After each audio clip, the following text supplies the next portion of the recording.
Hi friends, నమస్తే. Chicken finger ready చేస్తున్నా. పావు కిలో చికెను, ఒక ఎగ్గు, 4 బ్రెడ్ ముక్కలు తీసుకొని పౌడర్ చేసుకున్నా. ముందుగా చికెన్ నిలువ కట్ చేసుకుని గిన్నెలో వేసి అల్లం వెల్లుల్లి పేస్ట్, కారం, ధనియాల powder, salt, garam masala powder, soya sauce, నిమ్మరసం మొత్తం అన్నీ హాఫ్ స్పూను వేసుకొని మొత్తం బాగా కలుపుకొని 1 ఎగ్ వేసుకొని మొత్తం బాగా కలిపి హాఫ్ అన్ అవర్ పక్కన పెట్టాలి. రెడీ చేసి పెట్టిన బ్రెడ్ పౌడర్, హాఫ్ స్పూన్ మిరియాల పౌడర్ వేసి కలుపుకొని చికెన్ ఫింగర్స్ అంటుకునేలా చేసుకోవాలి. డ్రీపై సరిపడేలా ఆయిల్ వేసుకొని వేడి చేసుకొని రెడీ చేసి పెట్టిన ఫింగర్స్ని ఆయిల్లో వేయాలి.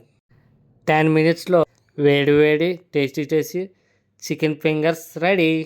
చికెన్ ఫింగర్స్కి నిమ్మకాయ పిండుకొని ఉల్లిపాయ నంచుకొని టమాటా సాస్ ముంచుకొని తింటుంటే అబ్బబ్బా చాలా టేస్ట్గా ఉందండి. మీరు ఒకసారి ట్రై చేయండి ఫ్రెండ్స్.